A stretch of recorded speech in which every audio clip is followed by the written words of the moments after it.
Today's topic is an overview of business development for mediators. Before I go any further, I'd like to acknowledge Aboriginal and Torres Strait Islanders peoples as the traditional custodians of Australia and recognise their continued connection to land, waters and culture.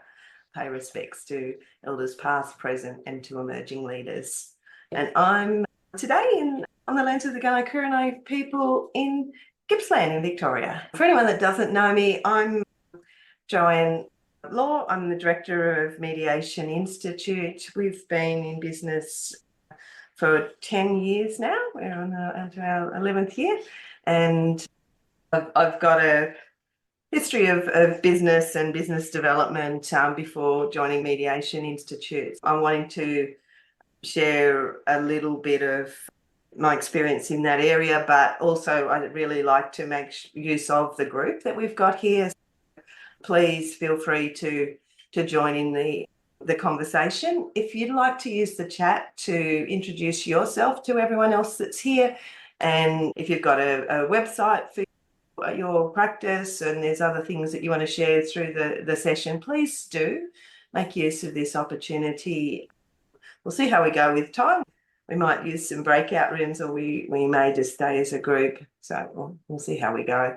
And also, what are you hoping to learn today? So if there's anything specific that you saw in the topic that you say, oh, I hope that she covers all that. I'm not seeing anything going into the chat. You're not following instructions, people. Come on. It's all right. We're among friends. Thank you, Matt, for starting it off. Good job.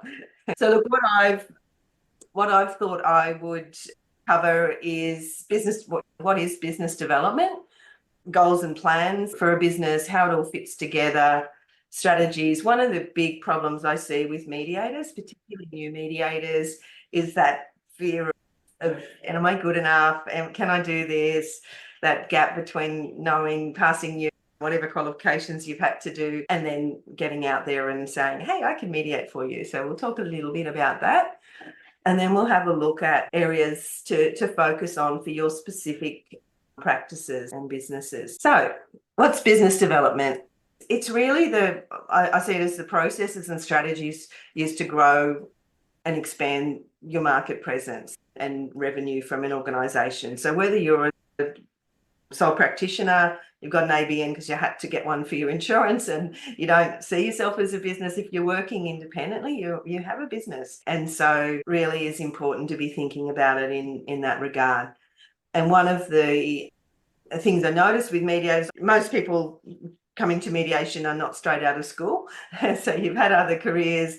You may have worked within organisations where other people did all of the work of finding clients, getting the money off them, and you got served up with the work that you needed to do. So if you're running your own business, none of that's happened for you, unless you can get to a size where you can bring in a team. So identifying new business opportunities, building and nurturing your business relationships, creating and executing plans to achieve long-term growth and profitability, marketing, sales, strategic planning, strategic alliances is really important in this sector, in this industry, in mediation, because the most effective way to get clients is for other people to pre-screen them and send them to you. So we'll talk a little bit about referral relationships. Competitive analysis. So who else out there is doing similar work to you? What makes you different? Why should people choose you rather than someone else? Of course, the financial, legal and regulatory compliance, and evaluating and measuring. So I'm not proposing that we get through all of this today, but we're going to run this every month. And what are the areas that, when we've gone through a little bit of an analysis, that we'll have a look at what are the areas that you really think you need to build some more capacity. You should see a business goals calculator in the chat. Because the first thing we're going to look at is, what is it that you actually want to achieve? You're in a full-time job and you're looking at your business development as part of, you're just wanting a bit of mediation on the side. It's totally different if you're wanting to run a full practice. And so I'll just go through this briefly. Okay, so this is like a cover page. Your goal calculation sheet was really an opportunity to have a look at what is it you're wanting to achieve. So if you're wanting a gross income of 10,000 a month, just grab that as a regular thing. Your personal income that you want to come in after expenses is fine. So you've got 50% overheads. Your average client fee is 330, so you might be a lot less, you might be a lot more. Your market testing will tell you what's appropriate for your skill set and experience. The client hours needed, so that's just dividing the gross income you want by your fee. Client, I haven't updated that, so it should be, as I said, I'm not 100% well, so it was a little bit rough. Anyone who isn't comfortable with Excel, there's a little task for you to practice. Go up and change this format from dollars to number across that row and take out the extra blanks. What's the average of hours per client for you? How much are clients paying for their intakes? How much are they paying for their mediation? What's the standard amount of time that you do in mediation? Are you doing 3-hour mediations? You're doing longer? You're doing shorter? That'll give you your hours per client. How many clients would you need each month on average to do that? That's only 5. What's your closure rate? So again, the maturity of your business and the quality of your referral networks is going to lead to an increased closure rate. If you're pretty random in your marketing, it may be a lot lower. At Interact Support, the not-for-profit that we run, we were running at 50% last year on our closure rate. Everyone who comes isn't going to necessarily use your service. And then multiplying out those number of clients, so 30 hours in client hours, and then you've got the administrative and all of the other stuff in the background. So is that even practical that you're going to be able to do that? Any questions, thoughts? Pretty basic little calculator. Has anyone done that? Does anyone know how many clients you need to get for the income that you want? Hands up if you have. No, we just hope they come and give us money. Yeah, so you're all a bit stunned about that, I can see. And Cassandra's working on it now, so she's happy with this. So we'll come back to that in a minute, but I want to talk through a little bit more now. So really looking at how does it all fit together? So what do you want to achieve? So how many clients do you need to achieve your revenue targets? And then how many leads do you need to have that many clients? And where are they coming from? Where are these people coming to your door? You can put yourself out on social media and all of that, but that's it's good. It's important to have a profile, but it's pretty random and a little bit of a scattergun effect. So you're going to get people that are attracted to what you're saying, but not necessarily clients. It's important to have those conversations as well to learn what the market is. How are you going to achieve it? So I really believe referral relationships are critical in our sector, because we can't form a really strong relationship with party A, because then we've got the risk of being biased and what have you. So we really want to establish strong referral relationships with organisations, individuals who have clients or colleagues or people that they know that have conflict that might need the services of a mediator. And that's not always as easy as it sounds, particularly when you're starting out into business. So it takes a bit of shopping around and finding people that you gel with, that have built confidence in you. And it tends to be a little bit of a Swiss cheese model. And if anyone knows about the Swiss cheese model, they've already got their people. If there's someone who's using mediator services, they've already got their people that they refer to. But one day, everyone else is not going to be available, and they think, oh, that person there that's giving me their information, I'll give them a go. And that can help. There are directories, like some people, for example, get client inquiries off the FDR register if you're an FDRP. It's not possible to really get referrals off the Mediator Standards Board because they don't give any contact details for people to contact you, but they're available to verify that you are accredited. And then the other thing to achieve these goals is building efficient onboarding processes. Most of The way that mediators charge is we're charging for the time that we're face to face with clients.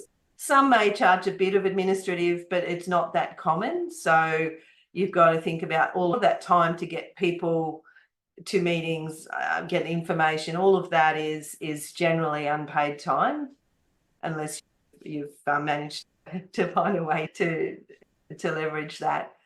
And I've left things there for you to think about. What else are you going to do to make that happen? And then how will you measure it? If it's a little part-time job or you're just doing it yourself, you don't need anything extremely complex. It's an Excel spreadsheet like the one I've shared with you is more than enough just to see, are you tracking in the right direction? Are you getting more inquiries in? Is it building, or is it's just random and up to luck? So number of sales, your gross revenue, your net revenue. It's important if you're running a business to know what your overheads are, your costs. For mediators, I put 50%. It's usually much less than that because it depends on your business and how mature it is. You may not have offices or anything like that as overheads. They might be offsets against your tax rather than too much of a cost if you're running a home office. But if you're on some directories and other things, there's going to be a monthly cost involved there. Your insurance, your registration and accreditation, all of those are known fixed amounts, and it's really good to have that somewhere. And I would suggest tracking the number of referrers that you've got, having a database of who are the people that send work to you. So your strategies really depend where you're starting from. So are you pre-launch? Are you a student who's at the moment really just getting yourself ready to launch into this sector? So your focus at the moment would be on planning, market research. Please talk to anyone you can think about mediation and find out, is it education that's needed in your area? Do people even know what it is? Is it a mature sector and everyone knows what it is? And it's really not about educating about mediation, it's educating about why they should trust you to provide those services. Jodie's asked a question as well. Yes. Look, it's really hard to say average charge per hour. In a lot of ways, it depends on your other experience and tolerance to charge people what you think you're worth. So sometimes people that have only ever worked in not-for-profit, they might be charging $80 an hour and think, oh my goodness, this is too expensive. If you come to mediation as a lawyer, you might be charging $4.50 an hour and think, oh, they're getting a bargain. That's why I say find out what others are if you're providing a service that's focusing on your locality, what they're charging, get a feel for that. I would suggest a little bit more than you're comfortable with, and then review it in 6 months when you're starting out, because it really, if you sit back, like we are saving people potentially thousands, tens of thousands of dollars if we can help them resolve their dispute so they don't have to go to court. So it's really looking at your value proposition. So if they can engage with you for 6 or 10 hours and it's resolved. What's the American? There is no set rate.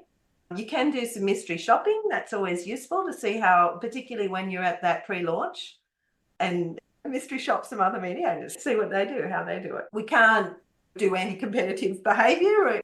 There's no sort of price fixing or whatever. Sometimes mediators might come together and collaborate together and agree that they're going to work within either a loose or a more structured format, either with a lead or as collaborators, and then you generally all charge the same sort of rate or have a reason for distinctions, if not. So if you're a startup, so you've qualified, you're accredited, you're out there, you might have been getting a little bit of work, or you're looking at the window saying, why aren't I getting work? It's looking at what's your vision, what's your mission, your goals, your strategies. Are they in place, or are you just waiting, thinking that if I'm qualified now, the work's going to come? It's not. It won't. It doesn't work that way. Unless you've got an amazing network and you say to them all, hey, like some of our members and students, they've got people saying, are you qualified yet? Are you qualified yet? Can I give you jobs yet? if you're one of those people, yeah, it does work that way. For most of us, it might take a little bit more effort. Growth. So if you've been around for a few years, your focus is on expanding your customer base, increasing your sales, you might be dependent on one or two referrers, and that can be precarious. If something happens to them, they go out of business. You have a bad case where you've got a high conflict person and they trash talk you and say how bad you are. So you might be looking at expanding your base, building a brand. Because mediation is a service, we're basically selling time for money.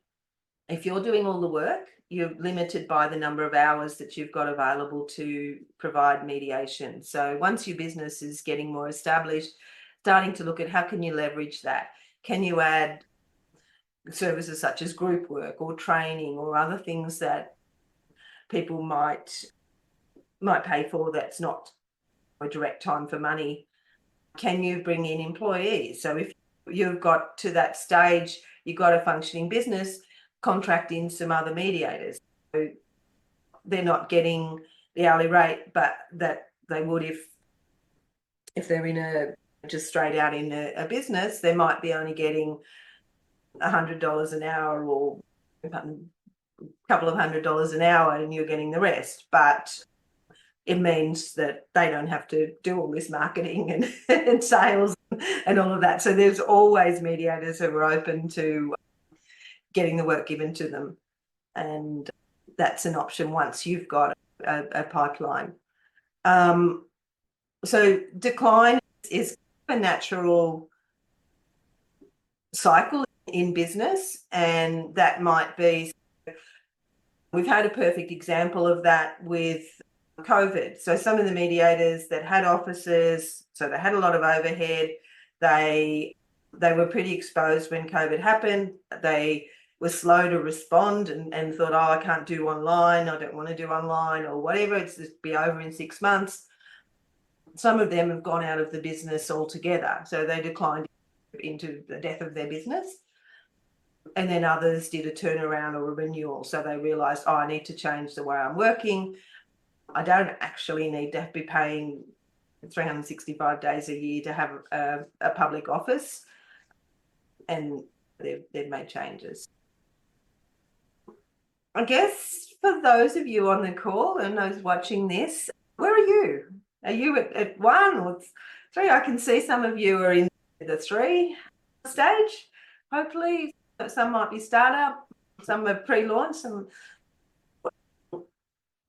What I wanted to achieve with this is to remind you that what your strategies are should be related to the stage your business is at. And so when we get on to looking at strategies a little bit more, that's really what you've got to bear in mind.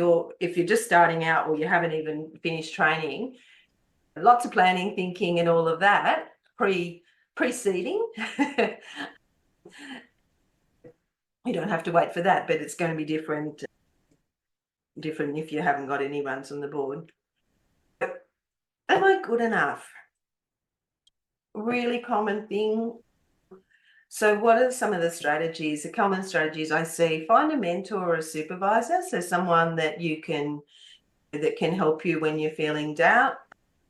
And that can be, like, we provide that for members, so you can ring up and say, I've got this thing, I'm not sure, what do I do? Or you can do it a bit more formally, collaborate, so you can form a group with other students that you've trained with or others that you meet when you're setting up and networking and putting in place that either a collaboration or less formally a peer support network. But you're not you're not really brand new. Even if you're brand new as a mediator, you've got lots of experience and background history. What I always recommend is have a specialisation based on what your past experience is. So were you in the insurance sector? Were you in business operations? Are you a part of a club or association? All the clubs and associations have to have a dispute resolution clause. You might specialise in dog club dispute. So look at your history, look at your interests. If you're passionate about climate change and helping to work in that sector, then create a specialisation there, find other people that are doing it, learn from them. If you don't have experience in business, there's like trillions of people out there teaching us anything you want to know about business. YouTube, there's courses, there's information, anything you want to know is available somewhere. We're going to be running this and we'll get more specific into the areas that people are saying they want to have a focus on. Don't say, oh, I haven't done business before. The fact that you haven't doesn't mean you can't. It just means you haven't and you need to learn some more stuff. That's all it needs. And the only way to bridge the gap between knowing and doing is by doing. So what are your strategies to gain experience if you're in that first group or the second group? So volunteering, what other ways can you start to build your confidence? Online services for interstate, yeah, I'm just having a look at the chat. So I started doing online exclusively in 17. My husband had a heart attack and I wanted to stay home and make sure he didn't die. And then after that, we realised, oh, we don't really need to have an office. So I was one of those ones that had a bricks and mortar office, and his timing for his heart attack was very fortunate because it meant that we were out of that before COVID hit. Otherwise, we would have had a really significant financial impact from that. But we're very fortunate as mediators now that we're not geographically constrained, because most clients are pretty comfortable with working online and actually prefer that than in person, unless you're really working with transformative relationship mediation or something like that, where people want to get up close and personal. In most cases, they don't at all. It used to be when I started, I'd say, oh, it's online mediation, this is how it works, this is blah, blah, blah. It was a big thing. Now, oh, it's online mediation. Oh, okay, excellent. So that's an example of a change in industry, and the need to adapt. If you were only willing to offer in-person services, then you're going to find you've got a much smaller market than you would if you are willing to offer online as well as in person. Okay, so the other thing on that spreadsheet that I've popped into the chat, oh, thank you. Yeah, so ICDRS, Interact Community Dispute Resolution Service, is a service that I've been working on and collaborating with some others, including Matt Lockwood, who's amazing, to provide a co-mediation service where experienced and newer mediators can co-mediate in mainly community disputes. We need both experienced and new mediators, and we do pay an honorarium. It's not actually unpaid volunteer, but it's not highly paid. It's only $50 an hour if you're a new mediator, and what are we, 150 if you're experienced. But yeah, so ICDRS, you can go to the website and find out a little bit more if you are interested in that. But it's been a slow burn. We worked a lot last year. We only had a few mediations come through, but we're hoping with these strategic alliances, that's going to change. But what I want you to think about, and some of you, particularly if you've worked in business, may be familiar with 5 Whys. It's a problem-solving approach. And I've just worked out an example. So problem, I'm not getting enough money, or it might be your problem, I'm not getting enough clients, or I'm not getting enough inquiries, whatever it is that, or I don't feel like I've got enough experience, whatever you think is a problem for your business. And you're not in business if you don't have problems, because every stage, every growth, it just opens up new problems. From my experience, maybe you're luckier than me, but that's just the reality. As you're growing, you're moving out to the edge, it's going to bring new things. So this example is pretty common in our sector. I'm not getting enough money, so why? Not enough clients. So why don't I have enough clients? I'm not getting enough inquiries. And why aren't I getting enough inquiries? And not enough people know about me. Why don't enough people know about me? I'm not doing enough marketing. What am I going to do about that? develop and implement a marketing plan focusing on referral relationships for greater leverage, starting with people who know and trust me. That might be where and then there's a strategy for you to work on. Does someone want to drop in another problem and we can just go through a 5 ways on that? No one's got any It's problems? just for fun, we could do, I've got too much work. Yeah, perfect. I've got too much work. Why? Not enough hours in the day? Or because you're a sole person. Yeah. I run my own business. I was lucky I got out just as COVID started. Yeah. Because I wanted out. Yeah. And one of the problems I used to have was I had too much work. And so I had to keep taking on staff, and that was eating into my profits. Yeah. So yeah. Okay. Yeah. So not enough time. Okay. So why? Because I've got too much work. Okay. Why have I got too much work? Some of it could be hanging over. Like you might have those cases that take a long time. And then if you start 5 or 6, for example, in the week, they're not all going to pay at the end of the week, because some of them are going to take weeks, months. Yeah. But Absolutely. You're just taking on more, and then actually they might snowball and all come together, and then it's you got a problem. Absolutely. So it might be you're taking on clients beyond your capacity, which is going to affect.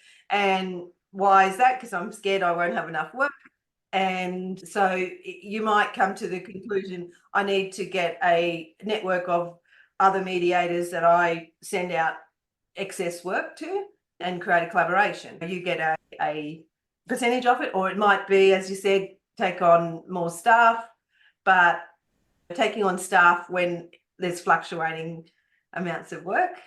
Yeah, so it's looking at how is it that you can create a resource of other people to take on the work. Can you do something with clients so they can kick their heels a little bit and wait for you? So it might be that you give them a little course to work their way through. That'll put them out to the following week.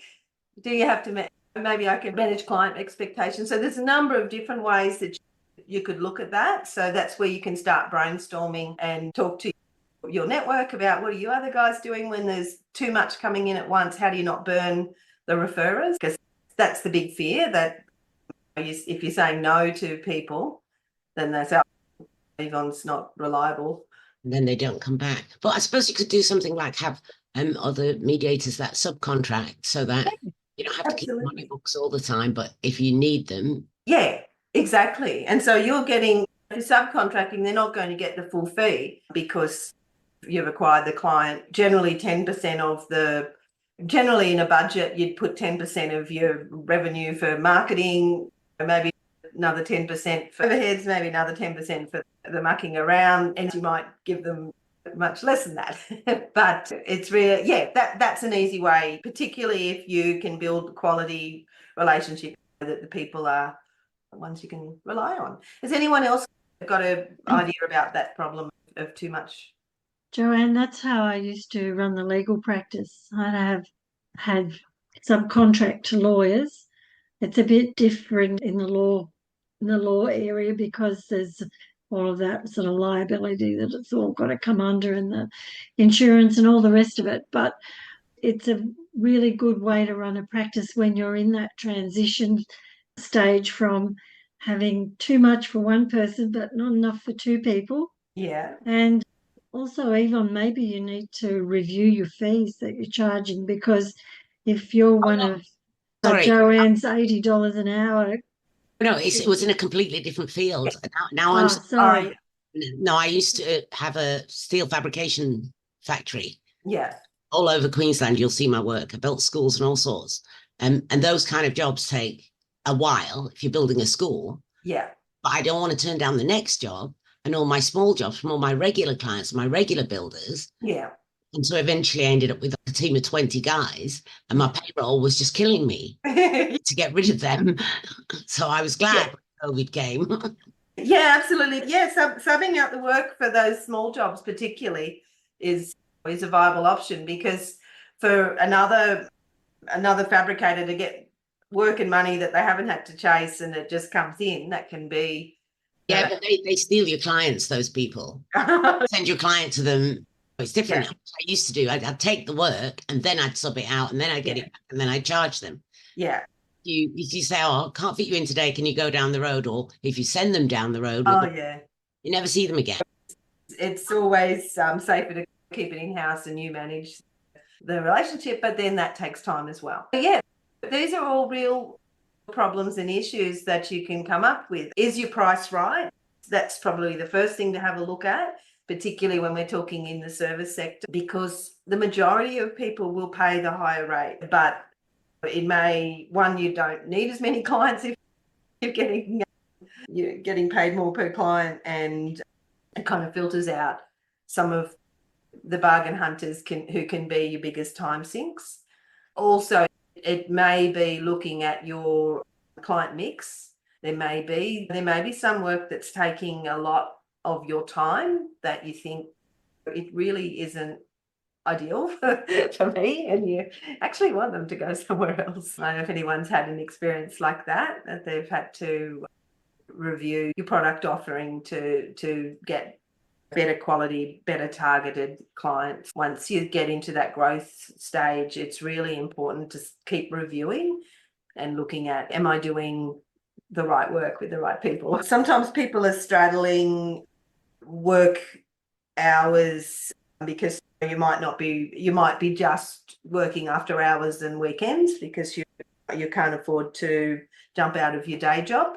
And so it becomes particularly important there that you're really efficient with your systems and processes, and that's where you really need to put a lot of effort into how do I streamline this? How do I make my limited availability an advantage? Clients are generally happy about after hours and weekends if they are working full time, or even worse if they're casual workers. So if they don't turn up to work, they don't get paid. So you might target casual workers because you're available for them at the time that's suitable for them. Yeah, networking with other startup mediators to exchange challenges, that would be a great idea, Damien. And we're happy to create opportunities. I think we might create a couple of breakout rooms so that you can actually have a few minutes to meet each other. I'm pretty much through the formal part of what I wanted to present today, but I would like to know from you guys what it is that you'd like. So it might be that we run like a 10 or 15 minute thought starter, and then the rest is networking and direct, just talking with each other. If that's the format you want for these business development, you can do what you want. Or we can look at LinkedIn is probably a full topic, and it's really, I think it's really essential for anyone who's in business to have a good quality profile on there so that you can be credentialed. And I'm sure there's other topics that people have got. If it's outside my expertise, I can source someone to present, or some of you might say, oh, I've done this and I reckon I'm... I would just like to ask, I really hate Facebook, and every time you talk about a business, people say you must get on Facebook. And like your opinion on what will happen if I avoid Facebook? Yeah, look, I'm not a big fan of, I have used it, I do use it, we've got a presence there, but it really depends on your market. The Facebook groups are very valuable for market research. So whatever sector you, particularly for family law mediators, because there's so many separation and divorce, they're incredibly useful for research. You can go and lurk. You don't have to be, I'm not suggesting go in there and say, hey, I'm a mediator, come to me. No, just lurk and find out what the issues are, which helps you create content. You don't have to do, you have to do something, but you don't have to do everything. Okay. So do what you are comfortable doing. I think minimum a decent professional profile on LinkedIn, because it is so massive and your connections will give you credentialing. So you have to get over the minimum number of connections. Don't go on LinkedIn with 2 connections. Your priority is to get enough connections so it doesn't tell everyone that you've only got a few people that actually want to connect with you professionally. And then it's useful for putting out quality articles about, so you might go to the Facebook group, see, oh, everyone's saying about this, and put an article out about that, which can be shared. You can put it on Facebook as well if you wanted. Are anyone using like some medias are using TikTok, some are using Instagram, but we're not a highly visual sector. We can't show pictures of our clients really, but you can use it. So anyone here using some of those other socials with effectiveness? I stalk Facebook and read, but I don't attend because there's an interesting mix of professions on there with different ideas, and so I find that quite useful. But I don't weigh in on it. No, and look, FDR Ps, we've got a Facebook group, Family Law Mediators FDRPs, which is it's a really good group. It's very active. People put all sorts of questions in there, and we try and moderate the excessively strong personalities, but mostly successfully. But yeah, it's also a really good collegiate network. We've got another network at Mediation Institute. It's really not being used effectively at the moment, but it could be more. So it's, I really think there's a lot more benefit from networking with your peers than downsides. And I'd strongly encourage everyone to be thinking about that. I'm just in the process of setting up a special arrangement with some of the directories, which are quite useful. So we'll share some information about that next week. But to have a successful business, you've really got to think about what success is for you. Is it a bit of extra money that fits in around your family and the stage of life that they're at? Is it that you're wanting to put together some decent money before you retire? Are you wanting to save the world and build from that? Know what you want first, because that's going to really direct all of your strategies, and just, it doesn't happen accidentally. You really need to understand your clients and what they want, and finding ways to leverage that so that you're not just selling time for money. You're also finding other ways to make money from your knowledge without it having to be on the clock, because there's certainly opportunities out there for people to learn more about conflict and how to reduce it. I've talked too much. What we can do, it was fine. I always do that. What I might do is I'll make a couple of breakout rooms in a minute. Anyone that wants to stay a bit longer and exchange contact details and find out a little bit more, we'll just do it randomly, then please do. And we'll send out the recording and the template and the other thing, but we'd love to hear back from you about what topics specifically you'd like us to focus on, if you wouldn't mind. And I'm not sure, I haven't been. Oh yeah, I've definitely got a guide for that. I'll need to brush it up, but yeah, I think I'm seeing a few people that are saying, really, how do I use LinkedIn professionally? So we might do that. And even people that are not interested in that because you're already all over it, we could do a bit of a breakout room for those people, so we can do a little presentation. We can do multitasking. We're good at that. So what I'm going to do is I'm going to open up the rooms. We'll close the session now. You're able to go into breakout rooms, stay for as long as you like.